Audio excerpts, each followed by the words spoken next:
할렐루야. 좋은 아침입니다. 우리 오늘 한번 인사할까요? 옆에 분들하고. 좋은 아침입니다. 네. 네. 어제 여러분 날씨가 얼마나 좋았어요.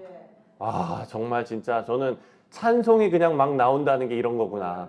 네, 저랑 제 아내가 걸어가면서 그냥 찬송이 막 나오니까 제가 흥얼대면 따라하고 여기서 시작하면 제가 따라하고 너무 좋았어요. 하나님께서 우리에게 이렇게 좋은 날씨도 주시고 또 굳은 날씨도 있을 수 있죠. 하지만 우리가 변하지 않는 것은 하나님의 선하심.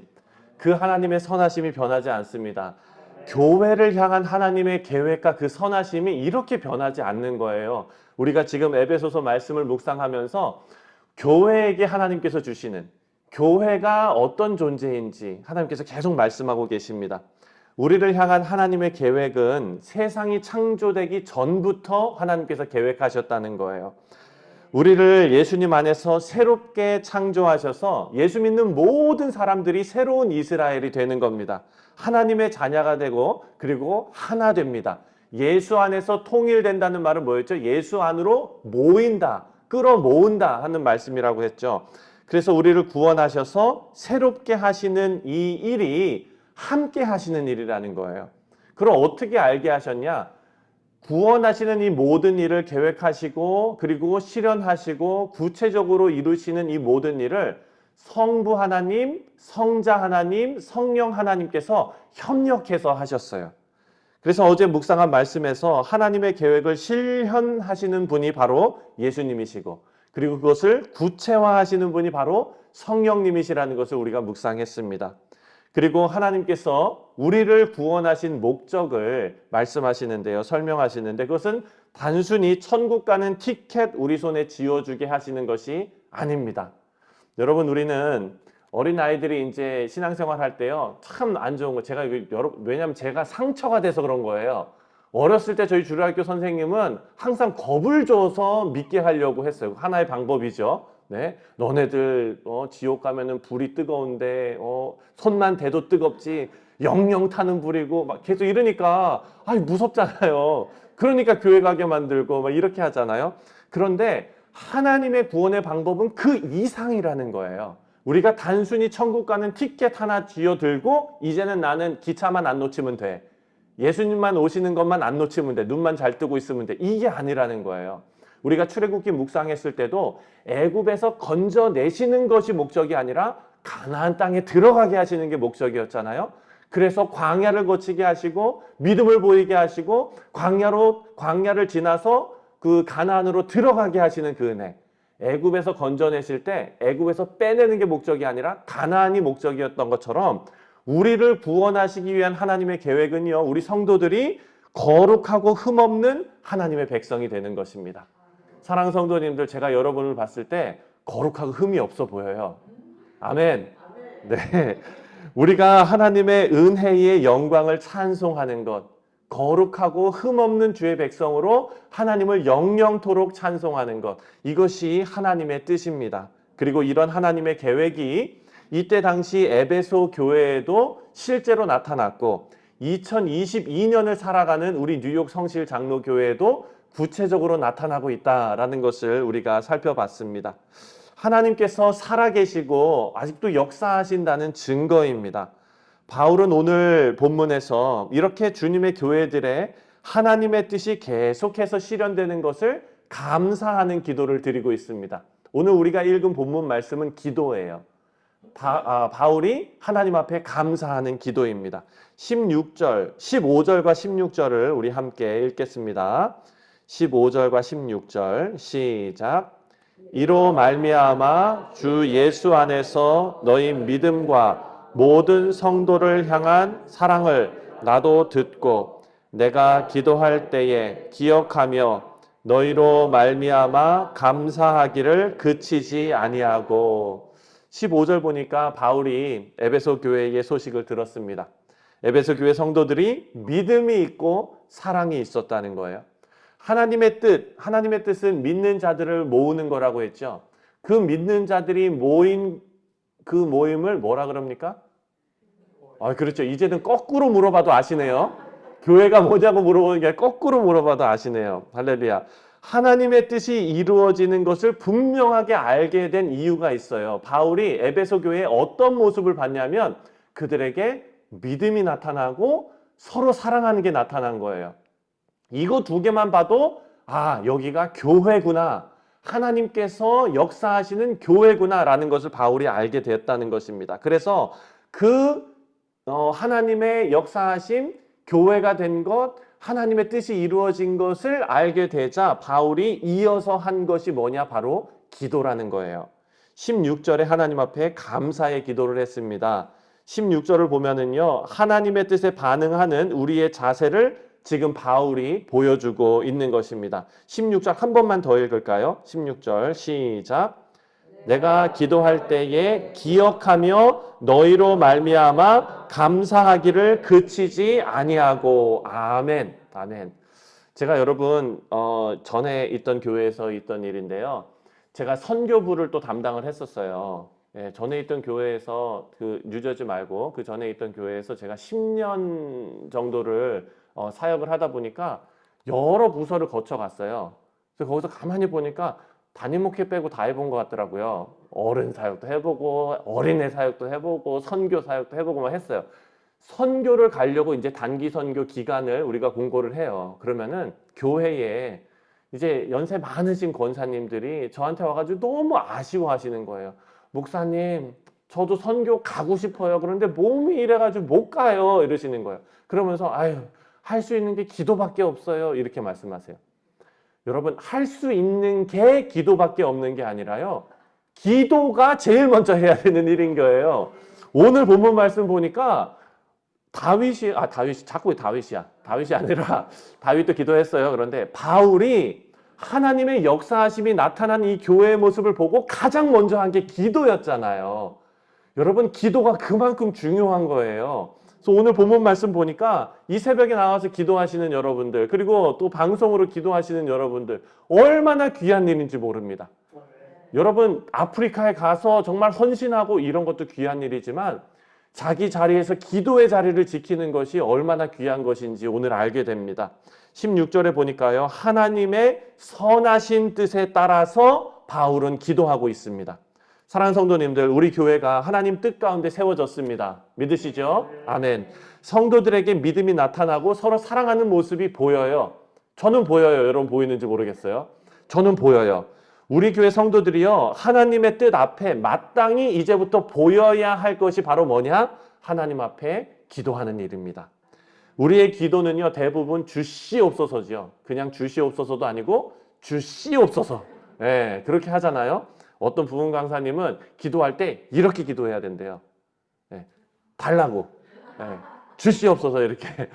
그것도 맞는 말씀인데, 여러분, 바울의 기도를 들어보면은요, 주시옵소서가 먼저가 아니라 가장 먼저 어떤 기도였나요? 감사였어요. 아멘. 할렐루야. 읽으셨네요. 감사였어요. 주시옵소서보다 감사였어요. 이것도 이제 우리가 알게 됩니다. 하나님의 뜻이 이루어지는 것을 감사하고, 그리고 그 다음에 간구한 것이 바로 하나님에 대한 지식을 더 밝히 알려달라라고 하나님 앞에 간구하고 있습니다. 17절부터 19절을 우리 한번 읽어보겠습니다. 시작. 예수 그리스도의 하나님, 영광의 아버지께서 지혜와 계시의 영을 너희에게 주사 하나님을 알게 하시고 너희 마음의 눈을 밝히사 그의 부르심의 소망이 무엇이며 성도 안에서 그 기업의 영광의 풍성함이 무엇이며 그의 힘의 위력으로 역사하심을 따라 믿는 우리에게 베푸신 능력의 지극히 크심이 어떠한 것을 너희로 알게 하시기를 구하노라. 아멘. 하나님의 선하신 뜻으로 믿음이 생겼으면 이제부터는 하나님을 더 많이 아는 일에 힘써야 하는 것입니다. 왜냐하면요, 이전에는 우리는 구원받기 전에는 하나님을 알 수 있는 능력조차 없었어요. 우리가 죄인이라는 것을 깨달을 수 있는 능력조차 없고 하나님을 알 수 있는 능력조차 없었거든요. 근데 하나님께서 그 창세 전부터 큰 뜻을 가지고 미리 계획하셔서 우리를 부르셨는데 성령 하나님께서 우리 가운데 들어오시자마자 우리가 알 수 있는 게 뭐냐면은 하나님을 알게 돼요. 그리고 하나님을 더 깊이 아는 것을 사모하게 됩니다. 우리에게 없었던 것이 지금 생기게 된 거예요. 여러분, 물 들어올 때 어떻게 하라 그래요? 그렇죠. 그거는 여러분, 돈 들어올 때 뭐 해라 이런 의미가 아니라 하나님 깨달아지기 시작할 때 말씀 더 깊이 파는 거예요. 말씀 더 많이 읽는 거예요. 말씀 사모하는 거죠. 하나님, 그 믿음이 우리에게 들어오고 하나님의 계획이 구체적으로 실현되고 나면은요, 이제 하나님을 알 수 있는데 바로 성령 하나님께서 우리 가운데 조명해 주시기 때문이래요.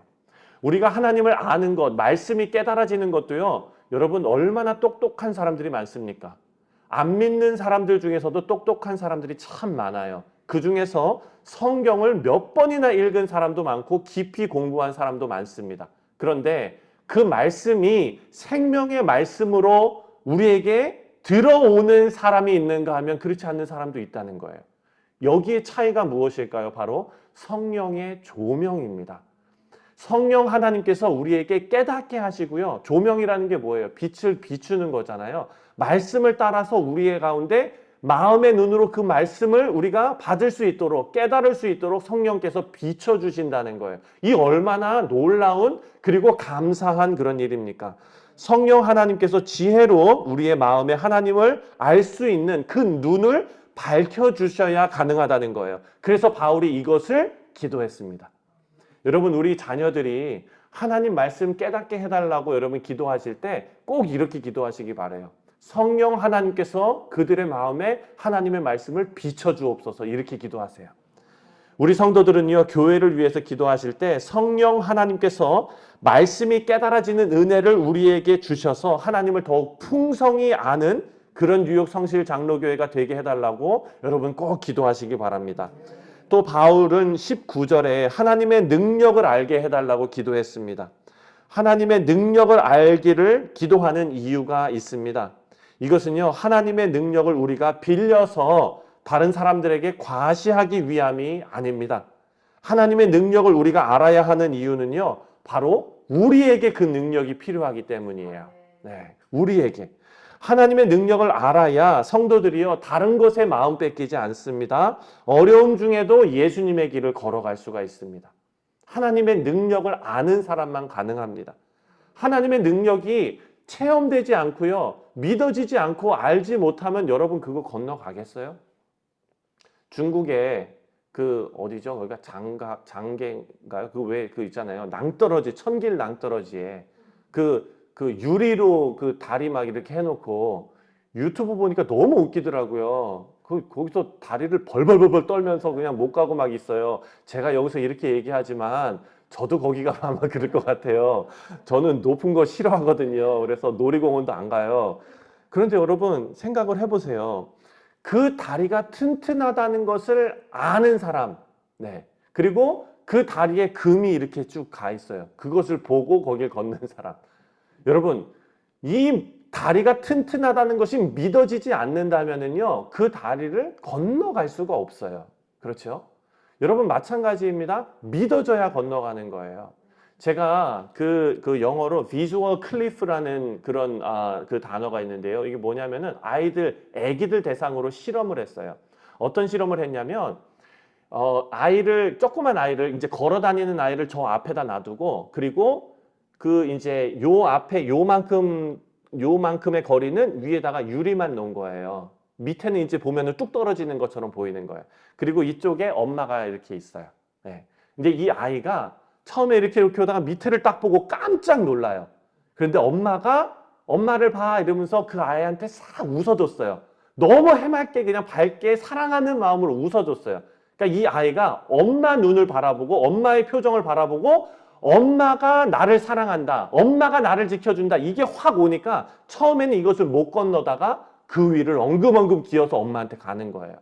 사랑하는 성도님들, 이 아이가 거기를 지나갈 수 있는 힘이 어디에 있었습니까? 엄마에게 있었던 거예요. 엄마의 능력을 신뢰하는 거예요. 엄마의 사랑을 신뢰한 거예요. 그 능력을 깨닫고 아는 사람은요, 십자가의 길을 걸어갈 수 있다는 거죠. 사랑하는 성도님들, 우리 교회는요, 하나님의 능력과 그 사랑을 체험하는 그런 교회가 되시기를 주님의 이름으로 축원드립니다. 이것은 그 능력이 우리 가운데 다른 사람들에게 나타나기를 원하는 것이 아니라 우리가 하나님께서 맡기신 이 십자가의 길을 걸어가는 힘과 능력이 되기 때문입니다. 20절과 23절까지는요, 하나님의 힘이 어떻게 작용하는지를 알려줍니다. 22절과 23절을 읽겠습니다. 시작. 만물이 그의 발 아래에 복종하게 하시고 그를 만물 위에 교회의 머리로 삼으셨느니라. 교회는 그의 몸이니 만물 안에서 만물을 충만하게 하시는 이의 충만함이니라. 아멘. 하나님의 능력은요, 교회와 예수 그리스도의 관계로 나타납니다. 어떻게 나타나냐면 바울은 예수님께서 교회에 뭐라고 말씀하셨죠? 머리다라고 말씀하셨어요. 그럼 교회는 예수님의 뭡니까? 몸이죠. 네, 맞습니다. 우리 교회는요, 예수님하고 하나래요. 교회는 예수님께 순종합니다. 그리고 머리 대신 예수님께서 교회를 통해서 우리가 지금까지 묵상했던 위대한 하나님의 뜻을, 다시 말해서 거룩하고 흠이 없는 주의 자녀를 만드는 그 일을 만들어내는 그 목적을 예수님께서 완성하시는 거예요. 그래서 우리는요, 그저 구원받은 성도가 아닌 거예요. 이제부터 우리는요, 하나님의 위대한 능력을, 다시 말해서 그 구원의 충만함을 세상에 드러내는 도구가 우리 교회예요. 이제 우리는 이제 그냥 나 구원받아서로 끝나는 게 아니라 나는 이제 도구가 됐어요. 하나님께서 그리스도를 통해서 완성하신 이 구원의 놀라운 역사를 세상에 우리로, 교회로서, 교회의 존재로서 나타나게 하는, 드러나게 하는 귀한 사명을 우리에게 주셨습니다. 그것이 하나님의 능력이 우리 가운데 나타나는 일입니다. 저는 이 바울의 기도가요, 우리 뉴욕 성실 장로교회에 모두 충만하게 다 응답되기를 간절히 소원합니다. 하나님의 뜻을 위해 부름받은 우리 여러분들이 맡겨진 사명을 위해서 최선을 다해서 이제부터 사셔야 되는 거예요. 저도 그렇게 살아야 됩니다. 우리 모두가 그렇게 살아야 됩니다. 하나님의 영광의 도구이기 때문입니다. 모든 만물을 충만하게 하는 선교적인 도구이기 때문입니다. 그리스도의 사랑이 증거되게 하는 그런 도구이기 때문입니다. 하나님의 구원의 도구로서 맡겨진 역할을 우리 모두가 충실하게, 성실하게 담당하시는 우리 뉴욕 성실 장로교회 모든 성도님들 다 되시기를 다시 한번 주님의 이름으로 축원드립니다.